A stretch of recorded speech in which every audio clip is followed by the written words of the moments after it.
આજે આપણે ગણિતના એક એવા સૂત્રની વાત કરવાના છીએ જે બધાને મોઢે તો છે પણ એની પાછળની મજેદાર વાર્તા ભાગ્યે જ કોઈએ જોઈ હશે. ચાલો એ રહસ્યને ઉકેલીએ. અને સૂત્ર છે a = πr². હા, એ જ વર્તુળનું ક્ષેત્રફળ. શાળાના દિવસોથી આ સૂત્ર આપણો પીછો નથી છોડતું, ખરું ને? પણ ક્યારે એવો વિચાર આવ્યો કે આ સૂત્ર આવ્યું ક્યાંથી? મતલબ એકદમ ગોળ મટોળ વર્તુળ અને પાઈ જેવી એક વિચિત્ર સંખ્યા, આ બંને ભેગા થઈને આટલું સીધું સાદું સૂત્ર કઈ રીતે બનાવી શકે? બસ આજે આ જ રહસ્ય પરથી પડદો ઉઠાવવાનો છે. જુઓ, આ ખાલી ગોખી નાખવાનો કોઈ નિયમ નથી. આની પાછળ એક જબરદસ્ત લોજિક છે. એક એવી સુંદરતા છે જે ગોખણપટ્ટીમાં ક્યારે પકડાય જ નહીં. અને સૌથી મજાની વાત શું છે ખબર છે? આ સવાલનો જવાબ એક એવા આકારમાં છુપાયેલો છે જેના વિશે આપણે વિચારી પણ ન શકીએ. એવું લાગે છે જાણે વર્તુળ પોતે જ કોઈ છુપા વેશમાં આપણી સામે ઊભું છે. અને એ છુપો વેશ છે એક ત્રિકોણનો.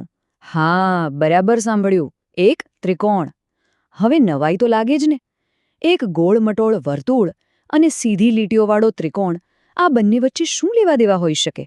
આ જ તો મોટો સવાલ છે નહીં? એક તરફ ગોળાઈ અને વળાંક અને બીજી તરફ સીધી લીટીઓ અને ખૂણા. આ બંનેનો મેળ ક્યાંથી ખાય? પણ ચાલો, હવે એ જાદુ જોવાનો સમય આવી ગયો છે. આ કોયડો ઉકેલવા માટે આપણે વર્તુળને થોડુંક રીઅરેન્જ કરીશું, એને એક નવા જ રૂપમાં ઢાળીશું. તો ચાલો મારી સાથે કલ્પના કરો. એક વર્તુળ છે. હવે એને પિઝાની જેમ કાપો, પણ 1, 2, 4 નહીં, અગણિત, એકદમ પાતળા ટુકડાઓમાં. હવે આ દરેક ટુકડાને આપણે ખોલીને એક લાઇનમાં ગોઠવીએ. એક ટુકડો સીધો, બીજો ઊંધો, ત્રીજો સીધો, ચોથો ઊંધો, બસ આમ જ. અને શું દેખાય છે? ધીમે ધીમે આ બધા ટુકડાઓ ભેગા થઈને એક લાંબો, પાતળો ત્રિકોણ બનાવી રહ્યા છે. અરે વાહ! આખું વર્તુળ એક ત્રિકોણમાં ફેરવાઈ ગયું. અને જેવું વર્તુળ ત્રિકોણ બન્યું, બસ આપણું અડધું કામ પૂરું. કેમ કે ત્રિકોણનું ક્ષેત્રફળ કેવી રીતે શોધવું એ તો આપણને ખબર જ છે. હવે જુઓ ગણિતનો ખેલ. તો આ જે નવો ત્રિકોણ બન્યો એની ઊંચાઈ કેટલી હશે? જરા વિચારો. એ ઊંચાઈ બીજું કશું જ નથી પણ વર્તુળના કેન્દ્રથી તેની ધાર સુધીનું અંતર છે. એટલે કે આપણી વર્તુળની ત્રિજ્યા, જેને આપણે r કહીએ છીએ. ઓકે, ઊંચાઈ તો મળી ગઈ. હવે પાયાનું શું? ત્રિકોણનો જે લાંબો પાયો છે એ શેનાથી બન્યો છે? એ બન્યો છે વર્તુળની બહારની ધારના બધા ટુકડાઓથી. એટલે કે આખો વર્તુળનો પરિઘ. અને પરિઘનો સૂત્ર શું છે? 2πr. 2πr. ચલો, હવે પેલું આપણું જૂનું અને જાણીતું સૂત્ર યાદ કરીએ. ત્રિકોણનું ક્ષેત્રફળ બરાબર 1/2 ગુણ્યા પાયો ગુણ્યા ઊંચાઈ. હવે આ સૂત્રમાં આપણે આપણા આ ખાસ ત્રિકોણની કિંમતો મૂકીએ.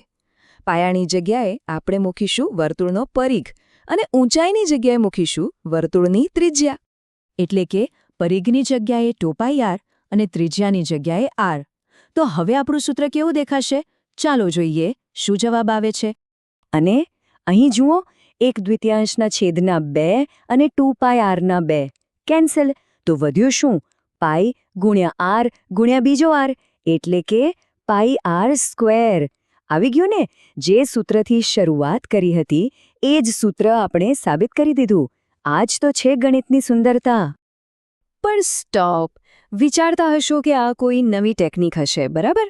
પણ ના, આ અદ્ભુત વિચાર તો સદીઓ જૂનો છે. આની પાછળ એક મહાન દિમાગનું કામ છે.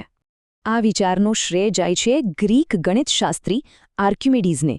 આજથી લગભગ 2000 વર્ષ પહેલાં એમણે આ પદ્ધતિનો ઉપયોગ કર્યો હતો. એને મેથડ ઓફ એક્ઝોસ્શન કહેવાય છે. જરા વિચારો તો, એ જમાનામાં પણ આવી કલ્પના શક્તિ. એટલે હવે પછી જ્યારે પણ a=πr² સૂત્ર સામે આવે ને, ત્યારે એને ખાલી પરીક્ષામાં માર્ક્સ લાવવાનો એક નિયમ ના સમજતા. એની પાછળની આખી વાર્તા યાદ કરજો. એક આકારના રૂપાંતરણની વાર્તા.